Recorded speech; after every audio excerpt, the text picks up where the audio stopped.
Comment gagner aux échecs lorsque ton adversaire sort la dame dès l'ouverture? Alors je vais aller droit au but, je fais cette vidéo parce que j'ai remarqué que beaucoup de gens réagissent très mal lorsque la dame sort dans l'ouverture. Parfois, vous savez quoi faire en théorie, mais en pratique, il y a beaucoup d'erreurs et c'est normal, c'est très facile de comprendre aux échecs, mais c'est très difficile d'appliquer. Donc l'objectif de cette vidéo, ça va être de te donner des conseils actionnables pour que tu puisses tout simplement mettre mes conseils en place dans tes parties et gagner les joueurs qui sortent leur dame. Donc sans plus tarder, on va commencer donc avec la première variante, la plus fréquente, le coup dame H5 dans l'ouverture quand elle est noire. Donc il s'agit d'un début de coup du berger, tu vas voir plus tard. Donc pour l'instant, la dame menace le pion E5. Et pour la petite anecdote, lors d'un tournoi que j'ai joué, le premier tournoi de ma vie, eh bien l'un de mes adversaires a joué ce coup, dame H5. Et moi, j'étais un peu stressé, il était 1300 à l'époque, c'était énorme pour moi. Eh bien, j'ai joué G6. Et G6, le problème, c'est qu'après dame prend E5, le roi et la tour sont attaqués en même temps, donc j'ai beau faire dame E7. Après dame prend H8, malheureusement, j'ai perdu la tour en seulement 4 coups. Donc évidemment, j'aimerais que ça ne t'arrive pas. C'est pour ça que sur dame H5, je vais te montrer quoi faire. Alors ici, beaucoup de gens partent la menace sur E5, mais la part de la mauvaise façon. Par exemple, fou D6, très bien, ça part la menace en E5, mais ça bloque la poussée du pion et donc le fou ne peut pas sortir. Si par exemple tu joues dame E7, très bien, ça part la menace en E5, mais le fou en F8 ne peut pas sortir. Si je te fais D6, ok, D6 c'est très bien, ça défend le pion, mais le fou il sort pas très bien. Donc dans l'idée, on veut défendre le pion, mais en même temps, on veut pas faire de compromis sur la position. C'est pour ça qu'on va jouer cavalier C6. Alors cavalier C6, c'est un très bon coup, on défend le pion U5, et c'est un coup utile pour nous parce qu'on développe tout simplement une pièce légère. Je rappelle les principes de l'ouverture, centre, pièce légère, mise en sécurité du roi. Donc ici, cavalier C6, c'est un coup qui défend. Plus tard, on va voir que ce cavalier, il pourra aller plus loin en D4 pour viser le pion C2. Vous remarquez que quand la dame est en H5, le pion C2 n'est plus défendu. Donc ici, les blancs jouent fou C4, donc là c'est le coup du berger. La dame et le fou qui se coordonnent sur le pion F7. Donc attention ici, l'objectif, c'est d'empêcher le mat, ce n'est pas de chasser la dame. Par exemple, beaucoup de joueurs s'empressent de faire cavalier F6, et c'est ainsi que le mat fonctionne, parce qu'après dame prend F7, eh bien tu es en échec et mat. Tu n'as pas paré le mat, en fait, ici, il faut couper la trajectoire de la dame, et donc on va jouer le coup G6. G6, ça attaque la dame, mais surtout, ça coupe la trajectoire, car la dame ne peut plus venir en F7. Donc ici, les blancs vont jouer dame F3, c'est le plus fréquent. Ça renouvelle la menace sur F7, mais c'est pas grave, car ici, tu vas tout simplement faire cavalier F6. Et là, on remarque que tu as développé 2 pièces. Tu as fait G6. G6, ça t'aidera pour faire fou G5, faire un fianchetto et faire petit roc. Donc, face à cette attaque de dame, tu as continué de développer tes pièces, et tu vas voir à présent qu'il est temps de contre-attaquer. Par exemple, si jamais les blancs jouent D3, D3, coup de développement, l'idée sans doute de sortir le fou pour faire fou G5 et faire un clouage. Et bien ici, tu peux enchaîner avec cavalier D4. Cavalier D4, t'attaques la dame et t'attaques aussi le pion C2. Par exemple, si je viens en G3, et bien après cavalier prend C2, c'est une fourchette sur le roi et la tour. Donc sur cavalier D4, les blancs sont obligés de faire dame D1 pour défendre le pion. Et là, déjà, tu peux prendre le centre avec D5, car le pion D5 est défendu 2 fois. Ça te permet d'ouvrir la position et les noirs sont déjà très bien ici. Donc si à la place de D3, je fais autre chose, mettons dame B3, tiens, dame B3. Dame B3, l'idée, c'est que le fou et la dame se coordonnent sur F7. Et là, pareil, beaucoup de joueurs jouent dame E7 pour parer la menace. À vrai dire, pourquoi pas, si le fou sort en G7, c'est pas si grave. Mais ici, on peut faire beaucoup mieux déjà. Ici, on peut jouer le coup cavalier D4. Alors cavalier D4, ce qui est bien, c'est qu'on attaque la dame, on attaque le pion C2. Alors ce qui va vous sembler bizarre, c'est qu'on laisse le pion F7 en prise, alors qu'il semblait urgent de le défendre. Sauf que sur fou prend F7, on gagne le pion, échec au roi E7. Et bien là, on remarque que la dame, elle est toujours attaquée, et que c'est pas si facile d'ailleurs de défendre le fou en F7. D'ailleurs, pour défendre le fou, la dame, elle a qu'une seule case, c'est la case C4. Et là, on peut tout simplement remporter la pièce, parce que là, on peut dévier la dame avec B5.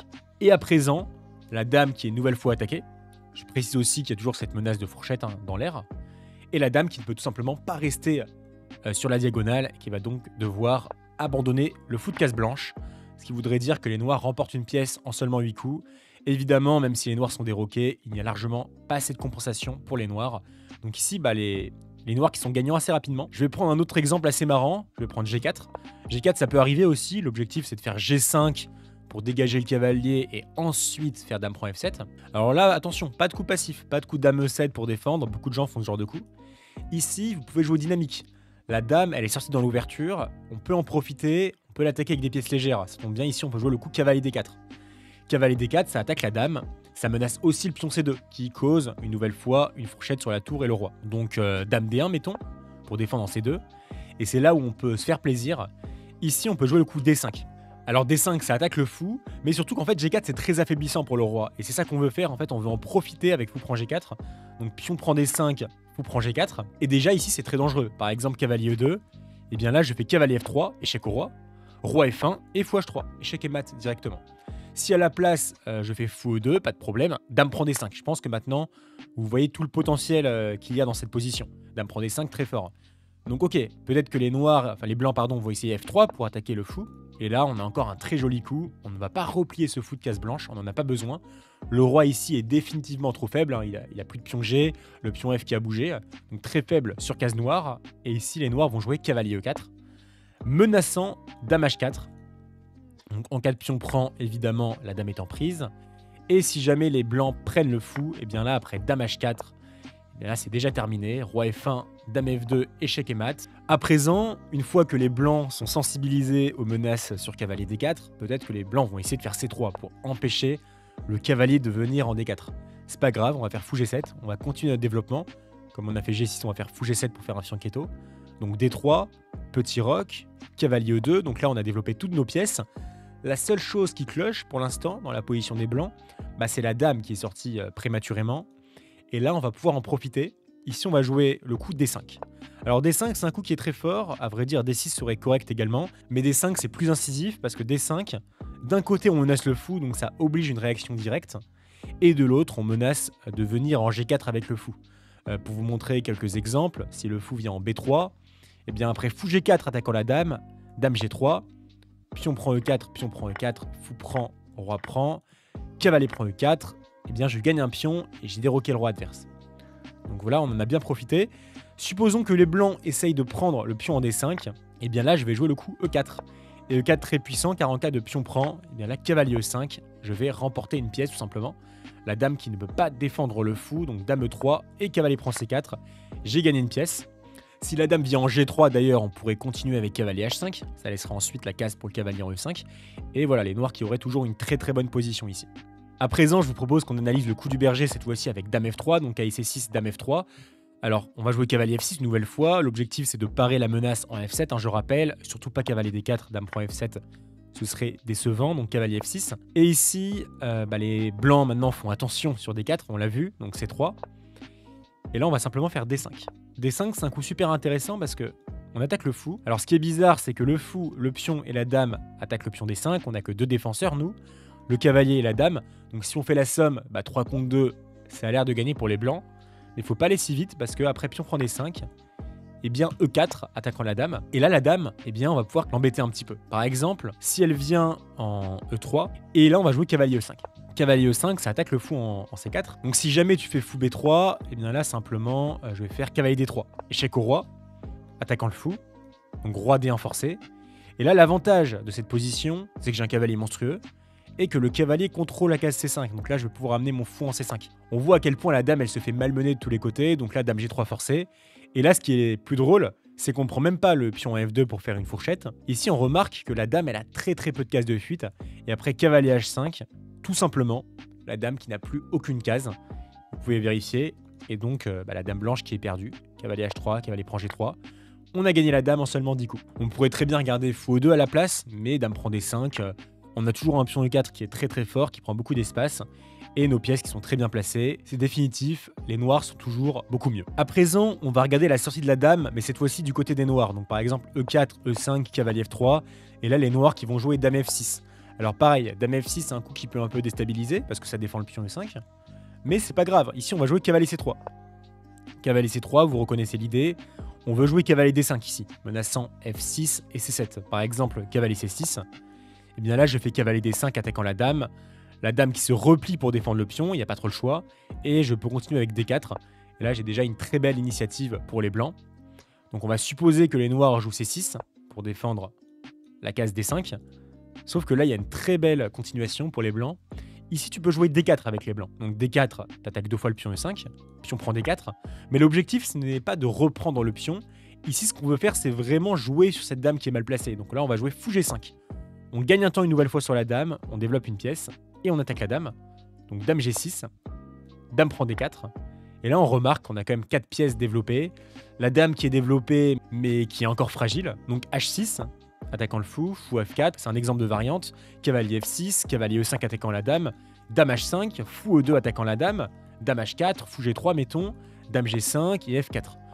Voilà, avec des coups assez logiques, en fait, on remarque que la dame a été capturée. Ici, la dame n'a plus aucune case disponible. Donc voici un exemple pour sanctionner la dame dans l'ouverture, ce coup D4 ou D5 qui est souvent très thématique. À présent, on va se pencher sur une ouverture que beaucoup d'entre vous connaissent, où on sort la dame. C'est l'ouverture scandinave, E4, D5, pion prend et dame prend, la défense scandinave. Donc ici, on va jouer le coup cavalier C3 pour attaquer la dame. Donc évidemment, le coup le plus joué, c'est dame A5 pour la mettre sur le côté. À vrai dire, sans doute dame D8, meilleure option, parce que au moins dame D8, on a beau perdre un temps avec la dame, au moins la dame n'est plus sujet à des menaces. Mais si jamais la dame essaie d'aller en E5 par exemple, ou G5, mettons G5, et bien là on peut faire D4. On peut profiter de cette dame en fait.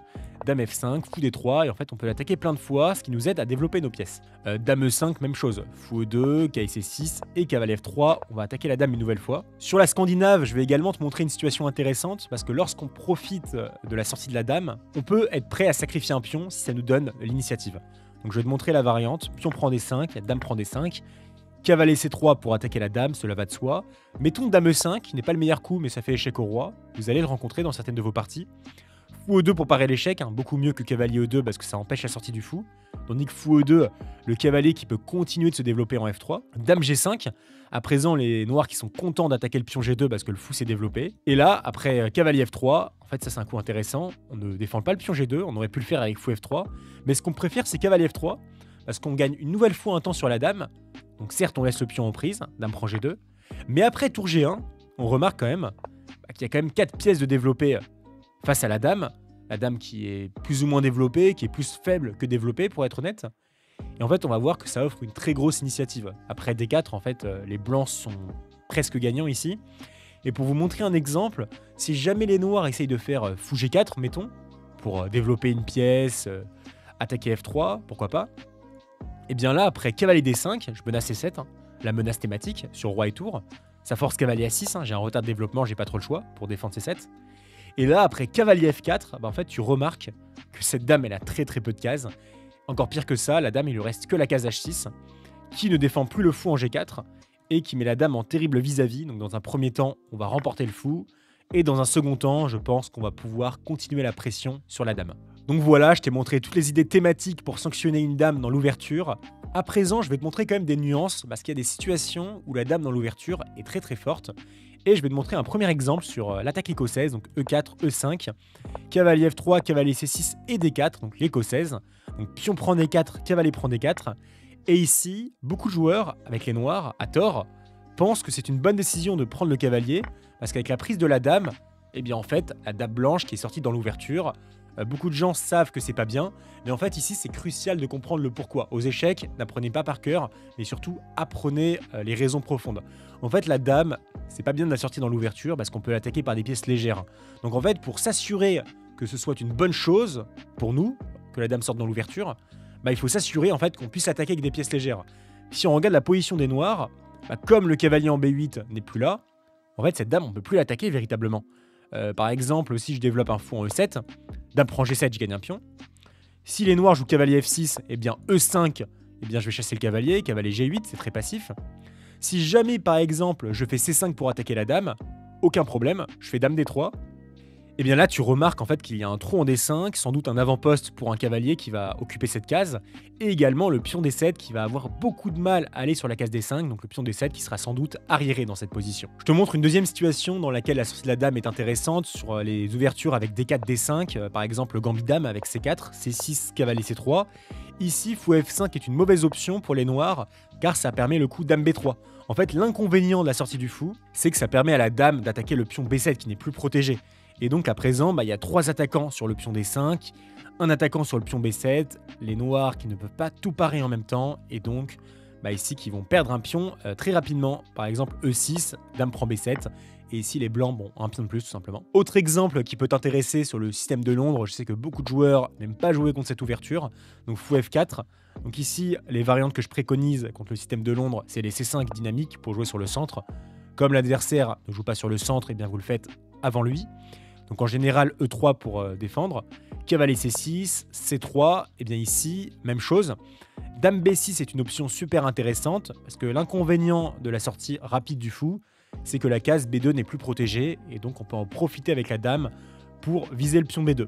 À présent, tu connais plein d'idées thématiques pour sanctionner la dame dans l'ouverture. Tu verras que les variantes que je t'ai montrées arrivent très souvent également. Donc à retenir, la dame ne doit pas sortir dans l'ouverture car celle-ci peut être attaquée par des pièces légères. Et donc en fait, on peut gagner du temps sur la dame et gagner du temps dans l'ouverture. C'est très précieux. Petite nuance par contre, si la dame ne peut pas être attaquée par des pièces légères dans l'ouverture, la dame peut être une pièce très très forte. Si jamais tu souhaites aller plus loin et atteindre les 2000 Elo aux échecs, je propose une session offerte pour faire un point sur ta situation. Toutes les informations se trouvent sur mon site internet, le lien dans la description. Donc n'hésite pas à réserver ton cours offert, ça ne t'engage à rien. Dans tous les cas, tu repars avec des très bons conseils. Donc à très bientôt de l'autre côté. Ciao!